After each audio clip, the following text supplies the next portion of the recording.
Welcome to Soul, a weekly entertainment show on fashion, arts and culture, food, relationships, and mental health. Our weekly co-hosts are Dr. Delvena Thomas, Imani Warren, and Chef Irie. Now introducing our host, Miss Nicky Gelin.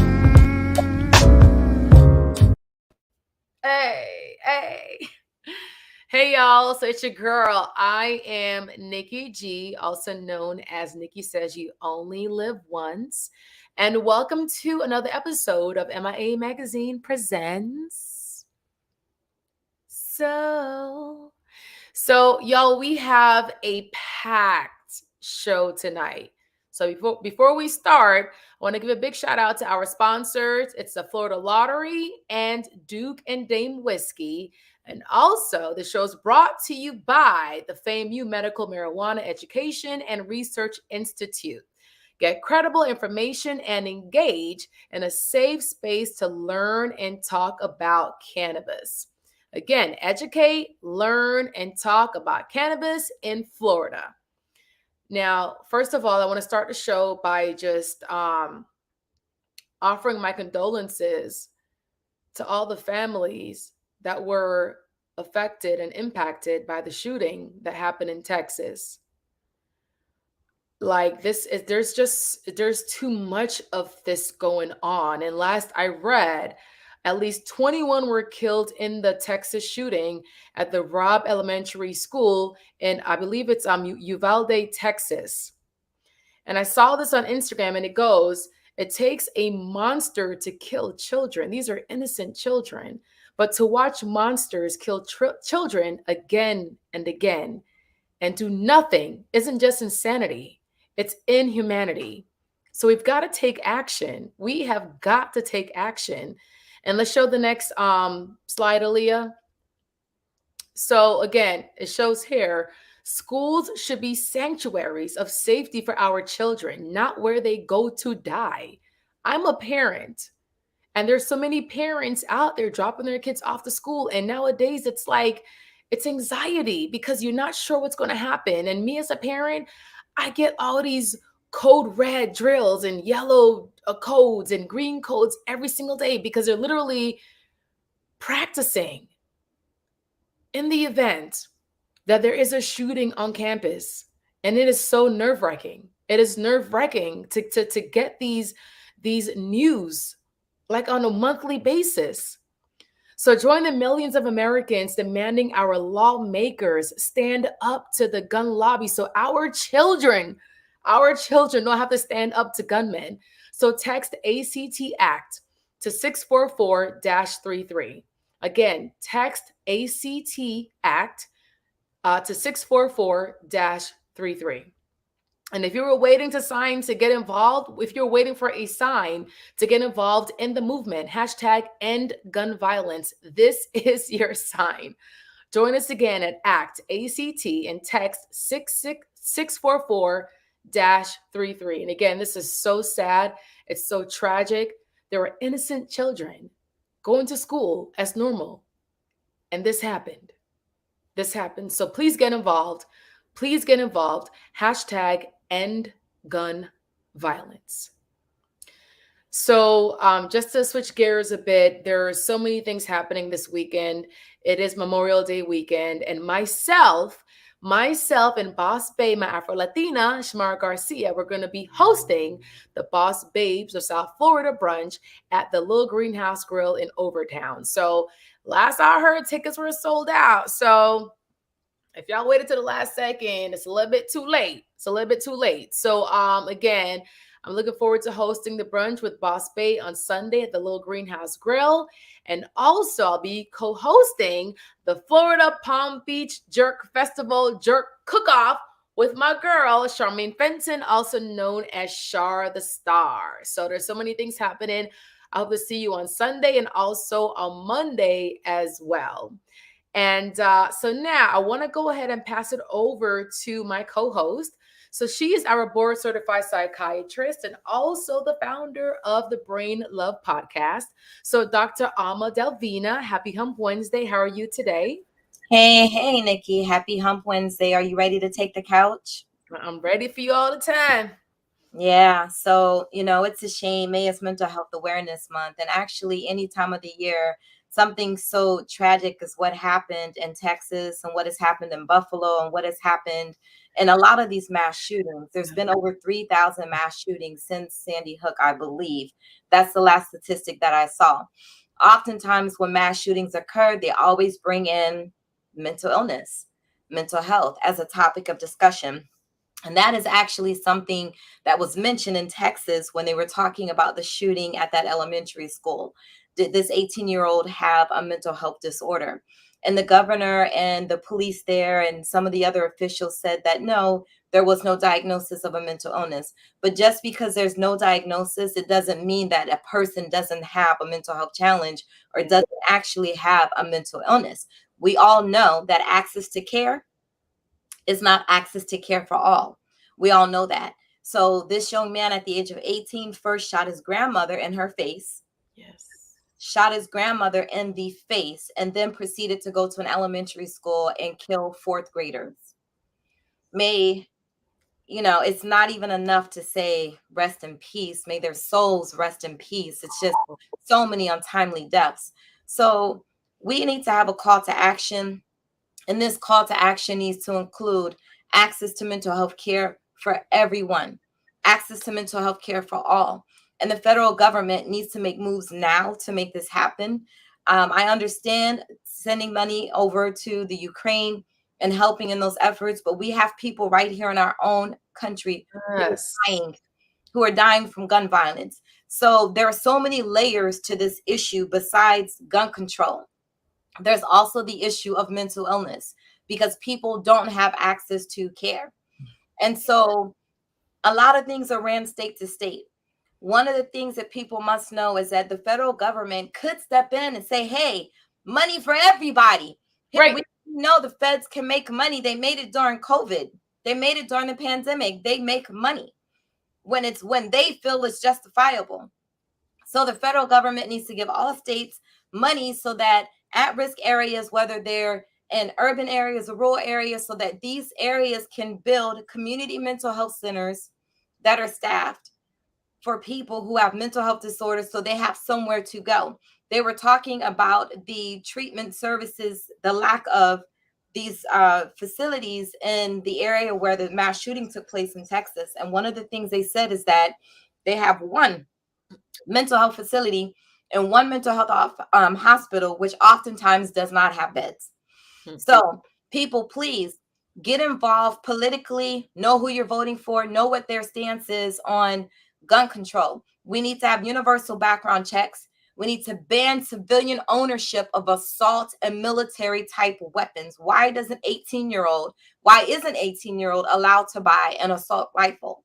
We have to block access to guns to people who have been found in court to be dangerous, to be a danger to themselves or others, or found in mental health facilities to be a danger to themselves or others. We need to limit the number of rounds that an ammunition magazine will fire. No one needs to have a magazine that contains 100 rounds of ammunition. So people say, well, if we had security at the school, this would not have happened. I disagree. What security officer is going to be carrying anything other than a 9mm? That's pretty much what they walk around with, are 9mm handguns. They don't have assault rifles and military type weapons like these extremists do.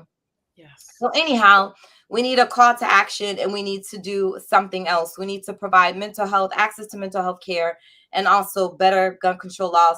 I want to show a picture today of something that was very positive. This, what you see here, this is a picture of the Key Clubhouse. I apologize. I don't know why it's blurry, but this is the Key Clubhouse. This is a nonprofit that's located in Miami. Folks may have heard of clubhouses. They're all over the country. Clubhouses provide vocational rehabilitation and jobs for people who have mental illness.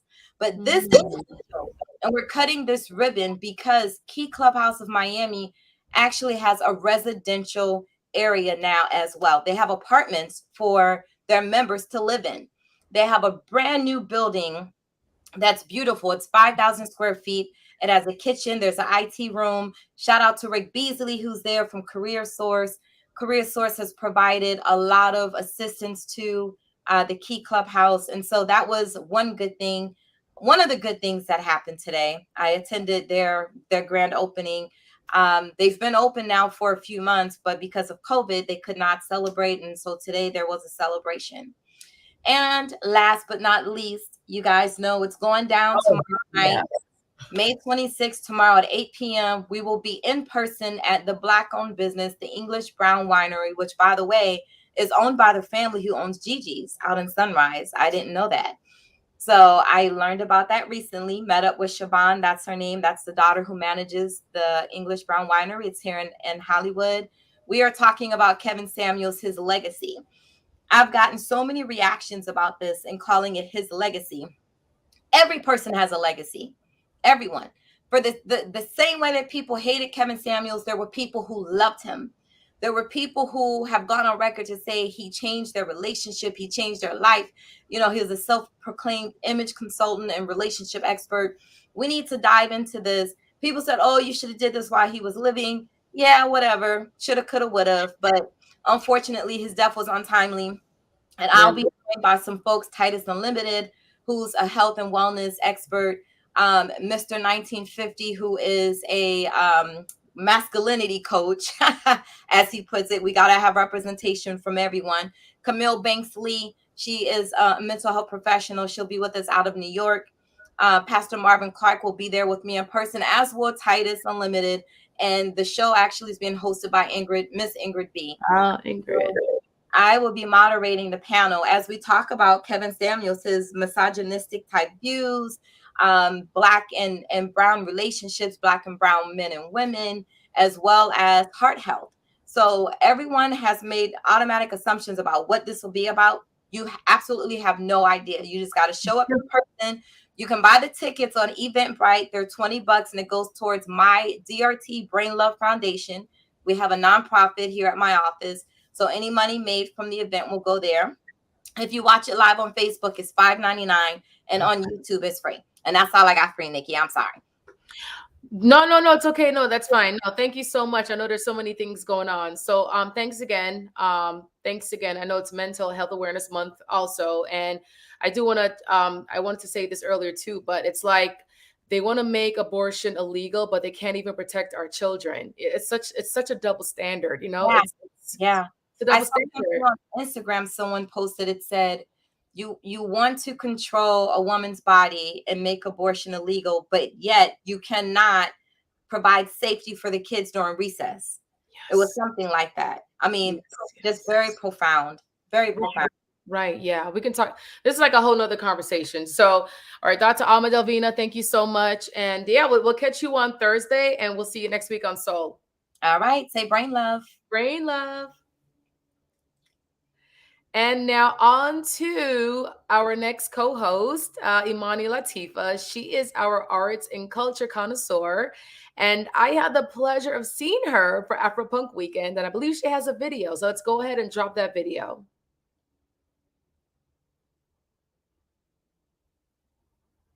Bob, thank you so much. I'm so happy to see you again. Likewise, it's a pleasure. You know, the state of mental health, and as a filmmaker and as an advocate, as you just recently, stated, what impact did you want this film to have on, the African-American community particularly? Because my next question is kind of a little bit broader, but especially for young Black youth because of your activism. Yeah, I think the title really says it best, right? Look at me. I want people to look. I want people to be unafraid to look within themselves. And I also want parents and teachers and mentors and caregivers to really look at what's happening with a little bit more patience and a little bit more care. I think sometimes we think because, oh, you don't have no bills to pay, what could you really be going through? But at the end of the day, young people are sensitive and they're feeling all of the ripple effects and consequences of this world that we've created, which we all know has some room for some improvement. So I want people to take a closer look, to say the least. So I want people to take a closer look at this experience, be a little bit more thoughtful, a little bit slower to judge, and a little bit quicker to extend some understanding and some support. Right. Now, the documentary comes out on Hulu on the 26th. So I'm not going to sit up here and give any spoilers because I was telling people on the street, like, yo, you got to check this film out. Hulu did their thing. Sis did their thing. I'm so proud of Sabah. So my question is, what do you think he would want people to know? Because it seemed like throughout the film, aspect of retribution, I guess I can say that to be safe without telling anything. What do you think his words today would be to his audience? Wow. That's a heavy question. I know. Wow. But that's what I was thinking about the whole time, because he really, I mean, he was so brilliant. He really, really, really wanted people to look at him for so many things. And so Yeah. I was thinking, what did he say? What would he say now? I think that I tried as much as possible to be aligned with what I felt like his mission was in making this film. And I think our missions were aligned, and I think that he would want people to look at these situations with that courage and with that love. I think that he would want parents to look with a greater sensitivity at what their children are living through and going through. I think that he would encourage young people to, be courageous in expressing themselves and not to give up, to continue to try to find their purpose and their sense of meaning and their place in this world. Oh, great, caught me off guard. Okay. All right, well, Imani, thank you so much, and we look forward to that film. And if you can just go ahead and give us more info on how we can actually tune in, that'll be awesome. But thanks again for sharing that part. And now on to my next co-host. He's an NFL and NBA chef. He's also a guest chef on the Ricky Smiley Morning Show. And he's also the host of Taste the Islands on American Public Television. So, Chef Irie. What's going on, Nikki? I'm here. I'm here too. Yes, I'm back in the house. I'm with you, darling. I'm with you. Yes, we're looking very colorful and bright. Yes, thank you. I'm trying to match your energy. Yes, We matching again. Yes, I see some blues. I see some yellows. I see some oranges. Yes, I see some reds. Girl, we coordinated. Yeah, I got your memo. So I had to come correct. That was the silent memo, darling. The silent memo. So I see you was out there enjoying yourself at AfroPunk this weekend. It was lit.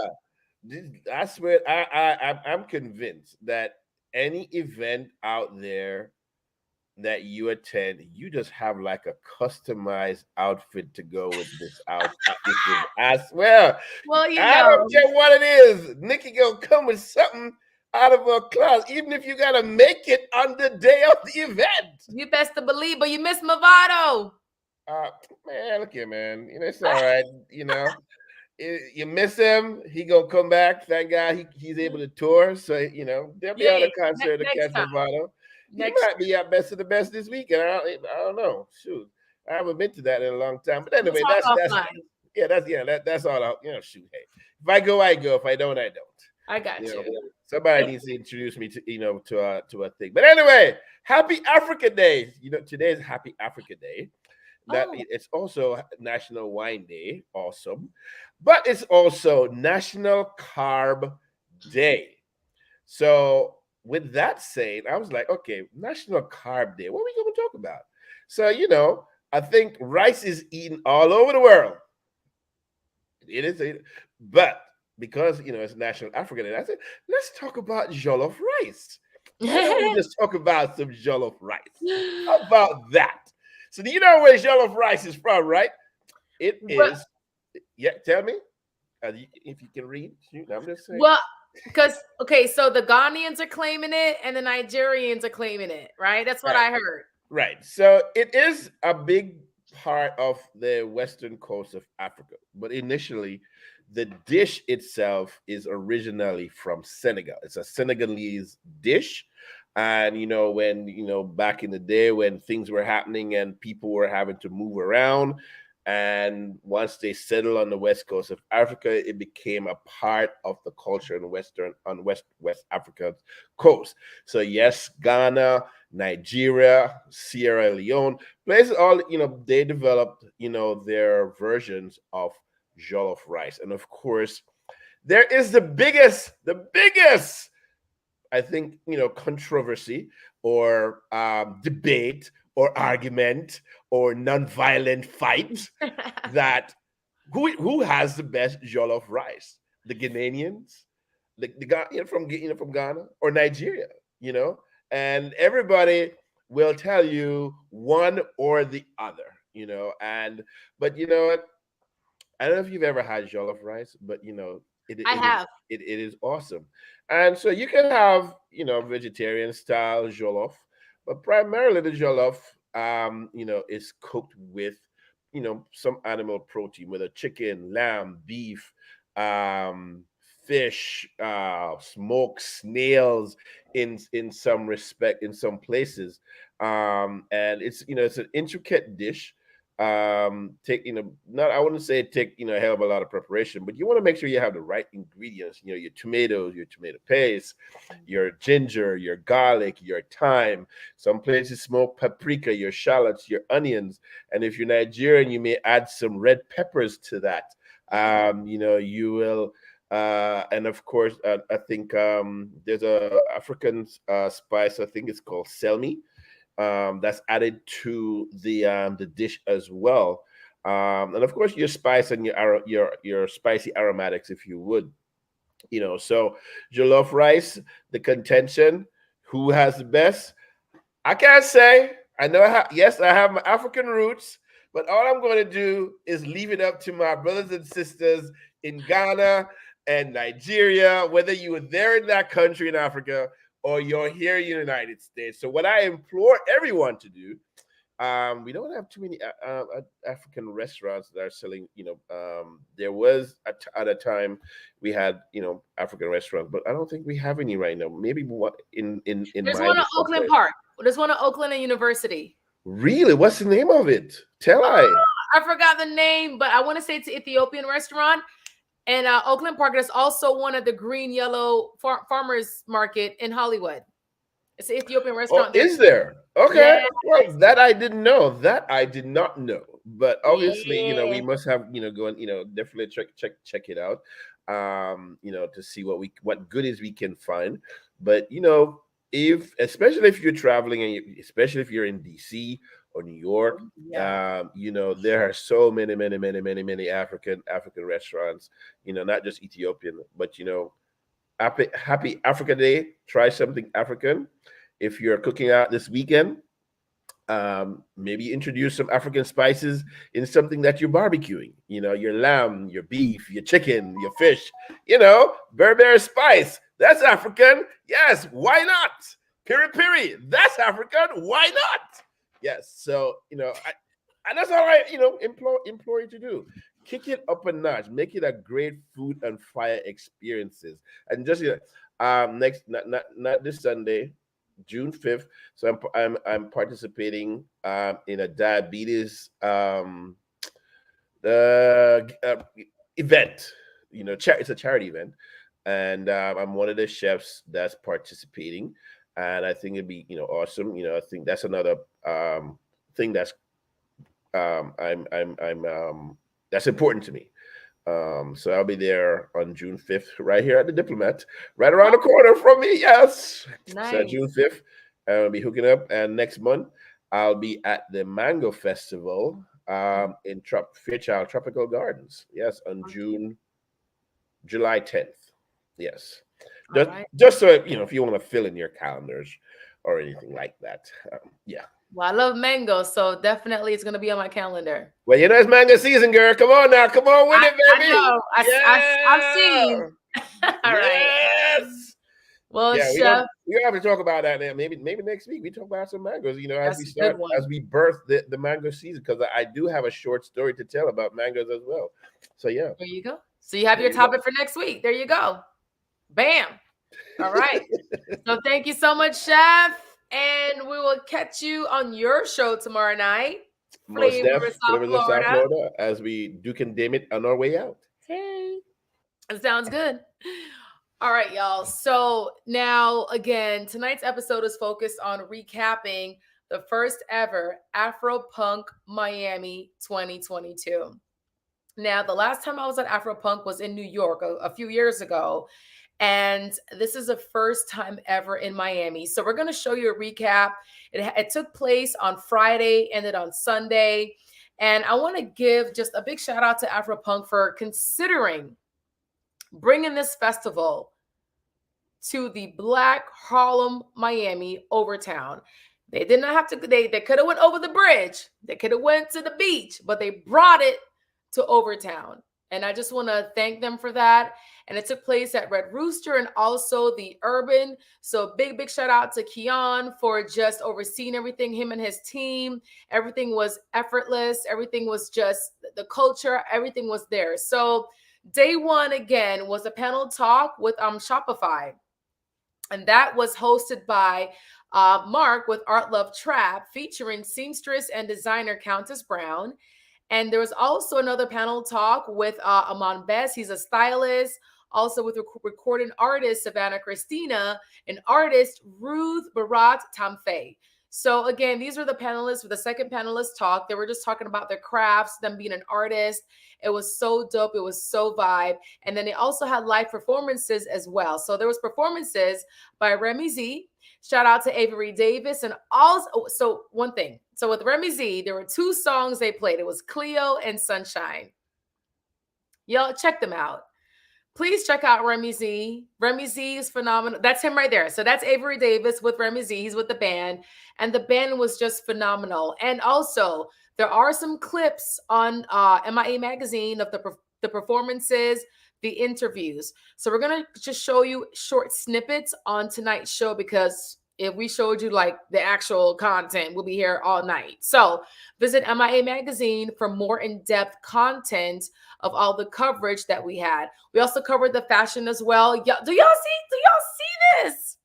Do y'all see this fashion? And this is Jasmine here in the red pants. I don't know this queen's name to my left, but the fashion was just through the roof. So Joe Wesley, our photographer and videographer, was able to capture some of the dopest fashions. It was just like Afrocentric queen king things happening at AfroPunk. And the big thing about AfroPunk is when you go, you've got to go fashion ready, because if you want to be featured on any media outlet, your fashion has got to come correct. Also, big up shout out to Jay Howard and The Experience. He ended day one. He ended that show on day one with his band. And so we're going to go into day two now. So I'm not sure if we're going to show the different performances and interviews coming up, but I'm going to go right into it. So for day two now, were the actual performances by local artists and also international artists as well. So day two, again, was at the Urban, hosted by Simi the Teacher, Simone. And so DJ Andre Soul opened up day one, followed by Kaylin Arnold. She's an artist. So she is Belizean Haitian. Also, DJ Ricky, shout out to DJ Ricky. And then Yentry. So Yentry is another artist as well. And she is Italian Dominican. And then we had LL Cool Blaze. I always see him at the Shrine. We also had Shaquip Town. So in Shaquip Town, there are Afro-Colombians. All right, so let's go ahead and play the video. We can go ahead and play the video, and I can talk while the video is playing. So again, we had just so many artists from all over the globe. Locally, Colombia, Italy, Jamaica. Movado was there. You know what I'm saying? We also had Ghani and Stone Boy was there as well. It was so lit day one. So much fashion, everything. And if we have the video, Aaliyah, let's go ahead and drop that video mix right now. And again, hey y'all. So it's your girl. I am Nikki G, also known as Nikki Says You Only Live Once. And MIA Media Group, we're here on set for the first day of Planet AfroPunk Live in Miami 2022. So we're really excited to be here right now. We are representing, it's the first time the ever very, very first time in Miami. So y'all stay tuned. We have a couple of interviews coming up right now. It is now Friday. It goes on until Saturday and Sunday, so stay tuned. AfroPunk Miami 2022. AfroPunk Miami 2022. Let's get it. Let's get it. AfroPunk Miami 2022. AfroPunk Miami 2022. With MIA Magazine presents So.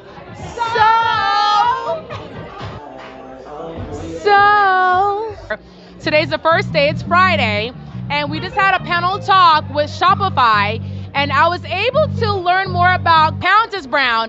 And when I walked in, I first noticed her jacket.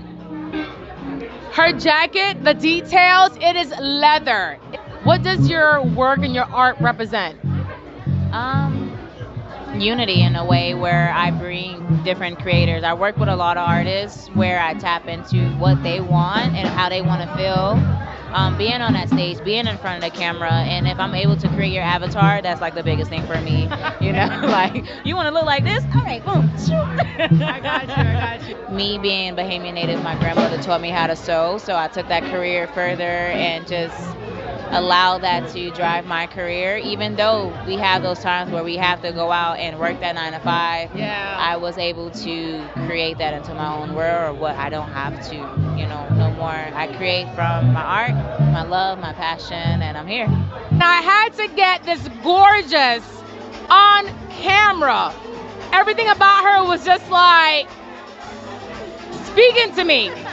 So first of all, tell us your name. Yes, ma'am. My full name is Ayana James Stevenson, also known as Diana the Model. I'm from originally Miami, Florida, but right now I'm based in Atlanta. Oh, you're in Atlanta, so you came down for AfroPunk? Oh, but they have one in Atlanta, don't they? They do. My first AfroPunk ever was in Atlanta in 2017, actually. Oh, wow. Well, welcome back to Miami. Thank you, AfroPunk, for bringing her back down here to us. Thank you. So, okay, tell us about your inspiration today for your outfit creativity. Indeed. So I was recently gifted this 2-piece, and I was like, you know what? I plan out all outfits for all 3 days, and I was like, this could be like a really good intro. My best friend suggested that this would be like the intro outfit. I'm actually wearing Voodoo. It's by 2 twin sisters who create their own soulry in copper. It's called Voodoo? Voodoo.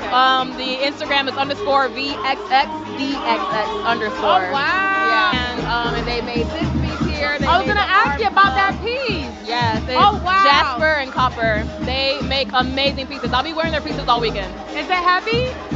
Yes, right here, a little bit heavy, but right here, it's fine. It's fine. Okay. And this is a fake, nose fake ring. septum. So if you don't have any piercings on your nose, if you don't have any ear holes, you can wear this piece. I'm gonna need one of those. Because I've always wanted like a nose piercing, but I'm so scared. I have like a lot of fake ones, but this one right here, I'm gonna need that piece right there. Period. Okay. So tell us about your makeup. Yeah, I wanted to look exactly I wanted to put colors on that look exactly like the colors that I'm wearing. I always experiment, so I just put these things together. So you did it yourself? I did. I did. I was in the mirror like, Okay, no, girl, it came out really good. You did a good job. Well, you are absolutely gorgeous. Thank you so much. Hey, y'all. So it's your girl. I am Nikki Says You Only Live Once here at AfroPunk Miami 2022. And I literally just saw Irie Davis. You're with Remy Z. Yeah, with a band called the Remy's from Miami, Florida. Miami, Florida. I've been under a rock. I was up there dancing and grooving. Yeah, that's good. Yeah, so who was your inspiration? So, I mean, we have a few inspirations, obviously like the James Browns and the, Red Hot Chili Peppers and like some Michael Jackson, some Prince, a lot of old school stuff. And we're just a bunch of high school friends going in 9 years, and skipping class led to playing all over the place. That's all it is. Okay, so what high school you went to? We went to Miami Palmetto Senior High. Miami where? Miami Palmetto Senior High. Oh, you was down there. The same school as Jeff Bezos. Okay, so you about to blow up then, huh? Maybe. Hopefully. He needs to call my phone one day. So, okay, You sang 2 songs that I absolutely loved, Cleo and Sunshine. Yeah. What inspired Cleo? So Cleo is the name of our drummer's newborn baby. He had a baby, and we wanted to make a song for her that she will always have, you know, a song with her name in it. So we wrote that, you know, then Okay. hello Cleo, you know. Well, congratulations on your newborn, okay? Now, second of all, you were singing Sunshine, and I felt like you was talking to me because I am Sunshine. So what inspired Sunshine? So Sunshine is just like missing your love, you know, you need that partner, and you know, Sunshine, you're my sunshine, and when you're away, I need your antidote, you know, so that's all it is. It's good, it's good. I was feeling it. Yeah. So how can we find you? So we're on Apple Music, Spotify. You can follow us on Instagram, Twitter, YouTube.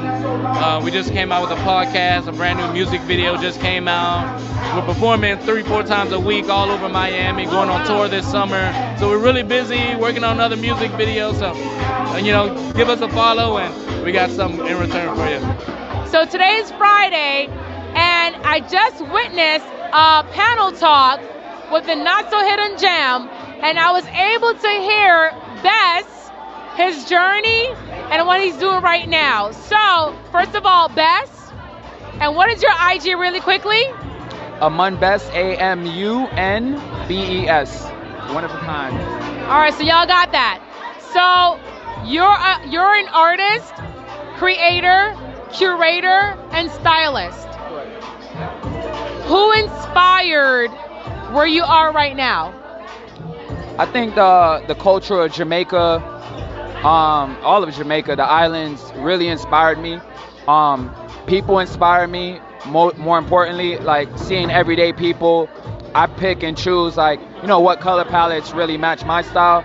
Movies especially was an outlet to get me out of there. But like if we want to pinpoint people, I would say growing up watching music videos and seeing Missy Elliott, seeing Busta Rhymes, you know, seeing Kanye West, of course, Mos Def. So those are Michael Jackson, like his performance outfits were like next level. Maxwell, D'Angelo. So seeing these different personalities and these different personas very much inspired me, like across the board. I can definitely see the Maxwell vibes. Lenny Kravitz, I left out Lenny. Oh my God, Lenny. Yeah, I left out Lenny. Lenny too, okay. So you're a hybrid of Maxwell and Lenny put together. Okay. I'll take it. I hope more Jamaican artists become more open to the world, because you know we could be stern on what we believe and how we move, and like our attitude is a part of the culture. But I just want all my Jamaicans and all my artists at home to understand like there's more out here for you if you're open to it. Yes. Yeah. It's about openness and exposure. 100%. Definitely. So we are at the Planet AfroPunk Miami 2022 for the first time.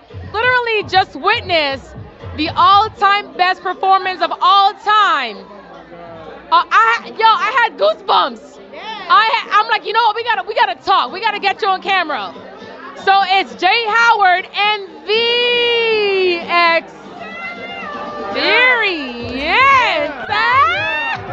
All right, Mr. Jay Howard. Yes, ma'am. So tell us a little bit about your background. Okay, so I am originally from Ohio. I moved down to South Florida in 2004. I didn't get on the music scene until about 2013, 2014, to be completely honest with you. I started out on drums playing for different artists and things like that. I felt like I had more to say, so I had to get up off of the drums and kind of hop into the music, and it's been nothing but love and nothing but good energy ever since, so it's been beautiful. So why is music your calling or your art? Why music is my calling and my art is because it's the universal language, I believe, and I'm able to connect with a lot of people from all over the world. It don't matter where you're from. And music is that one thing that can bring us all together. No matter what your mood is, music can literally change your mood or change your attitude. And I tell that, so I actually teach with an organization called Guitars Over Guns. as well work with the GATE program at the Jackson Behavioral Mental Health System. So I work over there, and I've been teaching some of the boys, and I tell them, like, listen, music is that thing that y'all have, and it's gonna bring us all together no matter where you from, no matter where you going. Music has the power to change your mood, your vibe, everything. So music is my calling because of that reason, and I just want to touch and inspire as many people as possible. Let them know their greatness is within you, but you just got to wake it up. Oh if not, you too sleep, okay? Yeah, no, we was all awake, Hunty. I do have a question for you, because you know we know each other. Of course. Since my Hampton House Of days. course, You know what Hampton I'm House, saying? we did a Yeah, lot. shout out to Hampton House. Shout out to Hampton House. So why is it important for your music to, you know, consist of the youth? Why do you want the youth to be involved in what you're doing? From guitars over guns, can you talk about that? Absolutely, 100%. So really, the main reason, and I'm glad you asked that question, so the reason I really got into the music is because I felt like that these kids can't grow up on the music that's on the radio for real. And if you look at a lot of the things right now that's going on in the world, you can see that it's really all the music that they listening to, it's all the energy. So it's like, listen, the youth is the future. The youth literally is the future. So if we don't get them, then we gone. That's it. I'm here with the most talented, deep, individual artist, Simmer. I literally saw her on stage and I got goosebumps. Like, I think she was talking to me. And her last part about the men, is it about Floridian men? Y'all don't sleep. Okay, so Simmer, tell us a little bit about your background. So I am a mother first to a beautiful 11-year-old daughter who's turning 12 now on Juneteenth, mind you. Gemini season. I call her my revolutionary baby. Aside from that, I am a writer, I'm a poet, I'm a teacher, teaching artist, and now I creative direction, and now I can add museum owner on my list. I am turning my home into a museum/exhibition space in the heart of Carroll City, which will exhibit work by local artists as well as the history of Carroll City, Miami Gardens, and Miami beyond. Wait, is it your actual home, or did you rent out? Oh, it's your legit home. Yeah. So what made you think about that concept? So my house was built actually in '67. My mother bought it for my grandmother in '76. The home has been in our family for years. I lived there when I was in college at Florida Memorial University. I moved out, and then I moved back into the home when I had my daughter. And so the house is almost a staple for architecture landscape of Florida. And in the climate of Florida right now, in the climate of Miami specifically, there is an aggressive colonization happening. Properties are being bought up. Elders are feeling like they can't keep their space. They're being offered these amounts of dollars to just give their land up, give their homes up. And so this is kind of like a disruption of that type of communication, that type of ownership that they're trying to take in black neighborhoods and in black cities. So I said, you know what? How do I disrupt it? By using my own space. So this museum in my home will be for kids, families, communities to actually be able to take part in the things that they see in Wynwood and the things that they see on the beach. You got it right there in the middle of your community. You can come anytime and see that, chill there, learn, educate. There'll be workshops. There'll be people coming and performing. So yeah. And how can we purchase tickets or find more information about it? So we're hoping to be open in October. We are partnering with different folks on the museum. So we'll have tickets probably in September out for folks. Yeah. Okay, well, MIA Media will be there. MIA Media's got front row seats. Like you heard it here. MIA Media has front row seats to the Carroll City Museum. We're going to be there. Yes. And I am here with the talented Mark of Art Love Trap. And I met him for the first time today at the first ever AfroPunk Miami 2022. I'm a musician and a sculptor. I do spend quite a bit of time in Miami curating and putting together events when I'm not doing art myself. I'm able to pretty much put on platforms and do really cool things for other creatives so that they could do their thing. And I try to tell my friends and my peers that if they can use me while I'm here.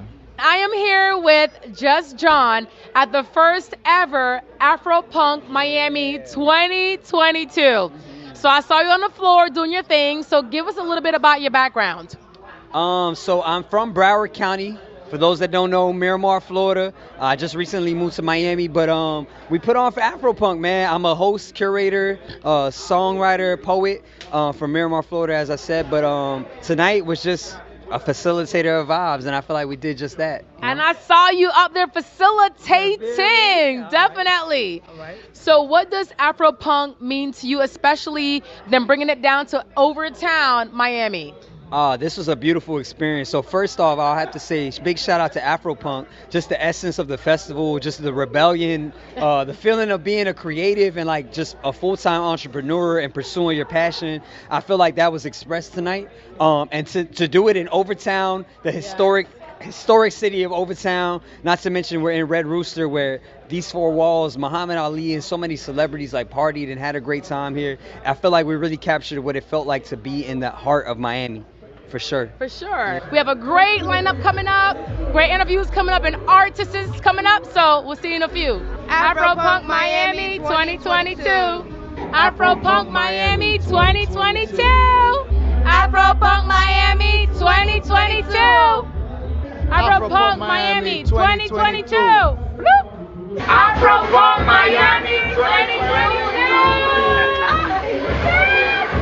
I'm here with recording artist Kaylin Arnold, and first of all, thank you so much for gracing us with your gift and your presence. So, like, who influenced and inspired your style of music and your art? I would say I can't really pick one. My favorite artist of all time is Amy Winehouse, hands down. No competition, just because I really admire the fact that she plays the guitar and she writes all of her own chord progressions for her song. Her songwriting is amazing and her music is timeless. But I would say for inspiration, Amy Winehouse, John Legend, Lauryn Hill, Erykah Badu, Anderson .Paak, and Missy Elliott for now. So like what is like, how would you describe like your style of music, like you yourself? I would say that I just make feel-good music. I make everything from soul to reggae to hip-hop to R&B. I think being versatile is extremely important. At the same time, it is good to grasp one genre sometimes and push with it, but at the same time, like I said, being able to branch out and do whatever, because life is short at the end of the day, and everyone should just do what they want. Right. So, and I am here with the most beautiful, creative artist, Yendri. She is Dominicana and Italian, so you're a mix of both.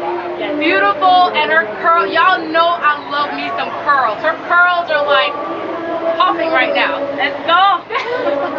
What does AfroPunk mean to you, especially bringing it to Miami? Oh, definitely. You know, I think Black Caribbean, you know, Afro-Caribbean, Latin, we don't really have a space where we can all party together and throw our art together and dress and, you know, be ourselves to our fullest potential.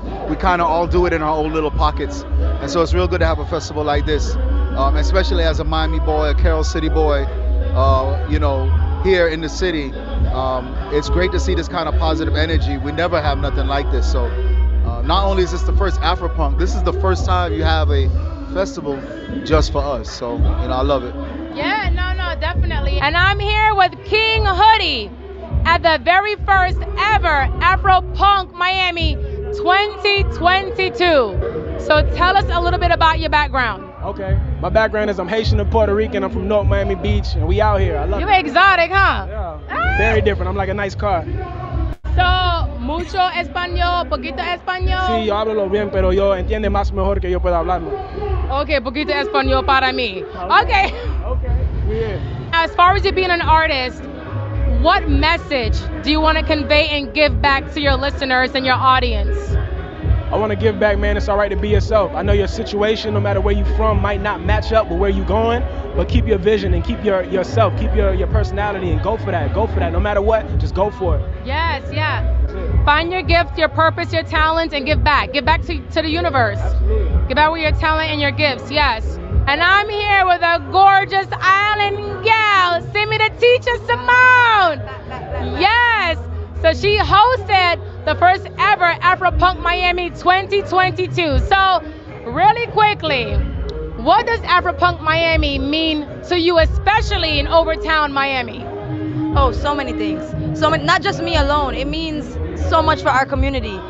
They picked the right spot. They picked Overtown. And if you know anything about Miami history, Overtown is a historic historically black neighborhood built by D.A. Dorsey. Down the street, they have Dorsey House. Lyric Theater is across the street. Ward Rooming House. It's foundational. And then AfroPunk to do their first installation here in Florida and really zero in and said, you know what, this is what Florida needs. The community's ready.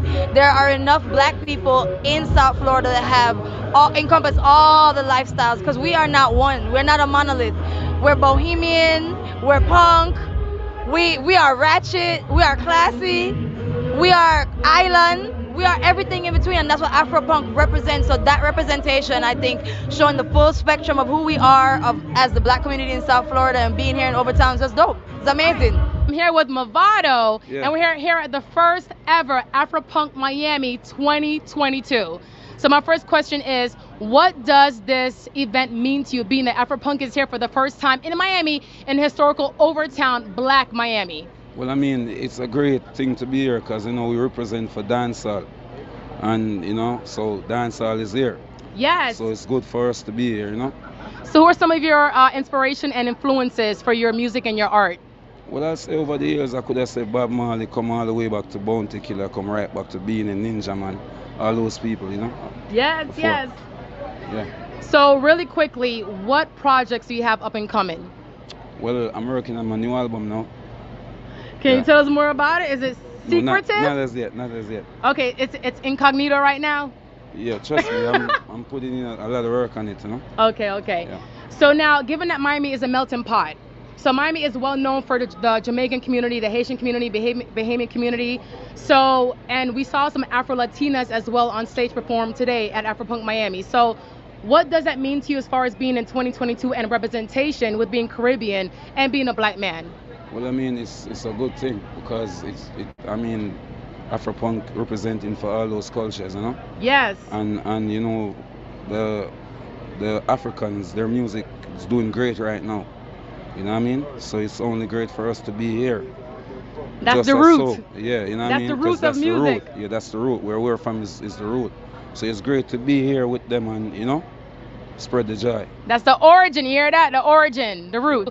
And I'm here with Stone Boy. Yeah. All right. What's up, y'all? Yes. So really quickly, this is the first ever AfroPunk Miami. For sure. And it's taking place in Overtown, Miami. Mm-hmm. It's the Miami Harlem, okay? Sure. So what does that mean to you as far as representation?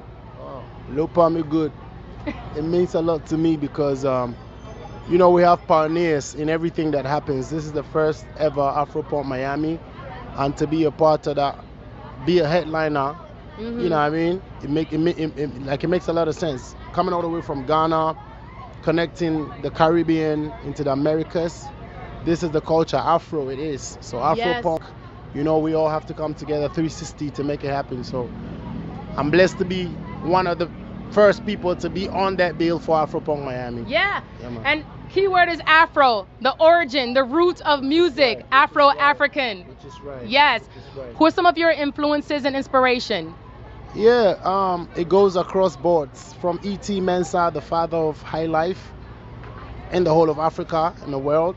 You know, all up onto Sizzla, Capleton. So it goes round the African music, high life, Afro beats, and into the Caribbeans as well. Because remember, it all has its roots right back into the African soil. So we have the rights, you know, to enjoy, to love, to promote, to live the music. We have the rights. Yeah, he said we have the rights. It's our right. So what is up and coming? What project are you currently working on that you can tell us about? Yeah, thank you. I just dropped a very beautiful song, big tune. It's only 12 days old. It's called Therapy. It's out. It's crazy. You know, I recorded it right here in Miami, and this is my first time performing it here in Miami as well. You know what I mean? Things are just syncing together because I don't believe in coincidences. Because the fact that you don't think about it doesn't mean that it's not supposed to happen. Right. There's always a divine order running things. So I'm here to obey my calling and make it happen. So enough things are coming. Check out my album. It's coming next after Therapy. Maybe another single. But the big picture is an album. Stoneboy, Def Jam, you know, it's coming out. Yes, Just I love look out. that. Yeah, man. You said that you were going after your calling, your gift. You're giving back to the universe was showing us your gift and your purpose. Right. So gratitude for that. So I have one cute little question. I want to ask a little rice debate. All right? So there's in Miami, there's a debate between 3 different rices. Okay. We have the Jamaican rice and peas with a coconut milk. Yeah. We have the Haitian black rice, the mushroom black rice. Yeah. And then we have the jollof, which is Ghanaian or Nigerian. Which is actually Senegalese, because that's their dish. Because they have the Wolof tribe, so they are the Jollof people. Okay. So the rest of us are only fighting over something that we didn't originate. Yeah. But because we remixed it and gave it a different feel and different taste whatsoever. See it? You going with that one? That's okay. Yeah, man. I respect, much respect. Yeah, All man. right. We have to give credit to where it's due. Right. So, do you want to know which one is the best for me? Yes, for you. I haven't tasted the Haitian one. Oh, okay. I have definitely tasted the Jamaican one. I surely know about the Ghanaian one. I've tasted the Senegalese one. I ate some in Gambia, you know. Okay. But the truth is, it's all coming from Africans. Okay, there we go. It's all coming from Africans. Somebody got to say it like this, and I will, because we have to be conscious with it sometimes. Sometimes we play with the stuff. It's nice, it's fun. Social media plays with it, but we never really get to know where it's from, what it's about, you know. So we tend to make it nice to fight with it, but if we knew better, we would live with it. Right. Because it's all coming from us. It's the different styles, different types, but I'll choose the Ghana one anyway. You know what? I can't even argue with that one. You The see, origin. I went that way and I came back that way. You It's all right. He proved this case. You proved the point. Sure. All right. So on the count of 3, can we say AfroPunk Miami 2022? All right. All right. So 1, 2, 3. AfroPunk Miami 2022. You don't know a Yeah. beat for the word. Hey y'all. Okay, so wow. Such a great experience. And one thing I want to point out is, shout out to AfroPunk, because AfroPunk brings out so many local artists. There's so many hidden gems right here within our backyard. Shout out to Kaylin Arnold. She is a staple in our backyard, and Remy Z, Jay Howard. I mean, these are local talents right here in our backyard. Okay. All right, y'all. So thank you so much. The full interviews will be up at the MIA Magazine on Instagram. So again, the MIA Magazine on Instagram for the full interviews, and also on our Facebook page under MIA Media GRP and under the group Soul. So I'm going to tag everything. I'm going to put the links and everything so y'all can find it. But the full interviews will be going up really shortly. So thank you so much for being our guest tonight. And happy Memorial Weekend. I'll see you at the brunch. I'll see you at the Jerk Fest, and over and out. We'll see you next week. Have a good night.